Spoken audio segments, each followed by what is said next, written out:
अस्सलामुअलैकुम एवरीवन, कैसे हैं आप सब। आज हम डिस्कस करेंगे कॉन्स्टिट्यूशन ऑफ 1956। जब पाकिस्तान आज़ाद हुआ था तो 1935 जो गवर्नमेंट ऑफ इंडिया एक्ट था उसमें कुछ चेंजेस करके इसको पाकिस्तान का इंटरिम कॉन्स्टिट्यूशन बना दिया गया था। कॉन्स्टिट्यूशन ऑफ 1956 जो है चौधरी मोहम्मद अली की गवर्नमेंट थी, तो तब ये 23 मार्च 1956 को ही पास किया गया था, लेकिन इसको एब्रोगेट कर दिया गया था क्योंकि ये स्मूथली ऑपरेट नहीं कर सका। तो इसके कुछ फ़ीचर्स हैं। तो पहला फ़ीचर ये है कि ये बिल्कुल जो है ना ब्रिटिश नेचर का है, यानी कि ब्रिटिश कॉन्स्टिट्यूशन से इंस्पायर होकर बनाया गया था। उसके बाद है यूनिकैमरल लेजिस्लेचर। इसमें यानी कि पार्लियामेंट में सिर्फ एक ही हाउस था जिसको नेशनल असेंबली कहते थे, दूसरा कोई हाउस नहीं था। जैसे कि अब हमारे पास सेनेट है, तो पहले 1956 के आइन में ऐसा कुछ नहीं था।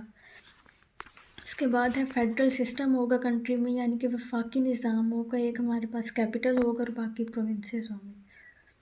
नेक्स्ट पार्लियामेंट्री सिस्टम, यानी कि पार्लियामेंट्री सिस्टम कौन सा सिस्टम होता है जिसमें हमारे पास वज़ीर आज़म की पावर्स ज़्यादा होती हैं और प्रेसिडेंशियल सिस्टम में प्रेसिडेंट की पावर ज़्यादा होती हैं। ये रिटन कॉन्स्टिट्यूशन था, इसके 13 चैप्टर्स थे, 234 सेक्शंस थे और 5 का रूल्स थे।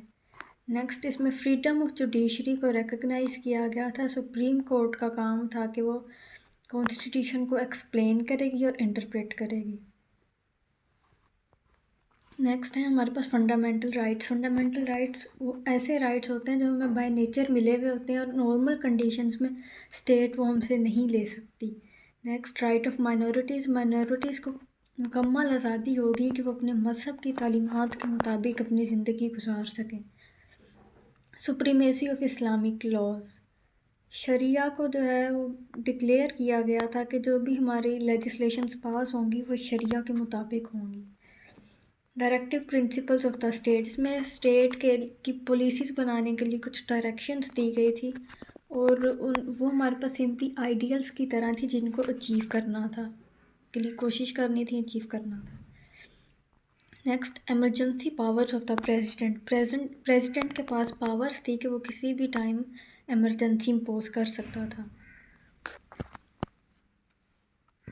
नेक्स्ट ऑफिशियल लैंग्वेजेस, हमारे पास उर्दू और बांग्ला थी और कहा गया था कि अगले 25 साल तक इंग्लिश हमारी ऑफिशियल लैंग्वेज रहेगी। Name of the country Islamic Republic of Pakistan. Islamic provisions, objective resolutions को इसका प्रीएम्बल बनाया गया था और इस्लाम को स्टेट रिलीजन डिक्लेयर किया गया था।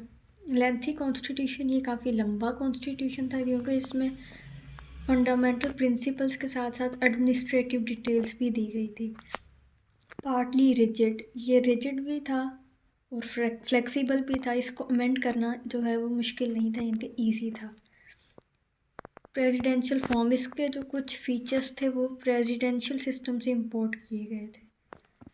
नेक्स्ट डायरेक्ट इलेक्शंस, यानी कि डायरेक्ट इलेक्शंस में अब डायरेक्ट जो है वो वज़ीर आज़म को मुंतखब कर सकते थे। इनडायरेक्ट इलेक्शंस कौन से होते हैं, पहले आप अपने रिप्रेजेंटेटिव जैसे MPs MNAs उनको इलेक्ट करते हैं, फिर वो आगे प्रेसिडेंट या प्राइम मिनिस्टर को इलेक्ट करते हैं। तो इसमें डायरेक्ट इलेक्शंस थे।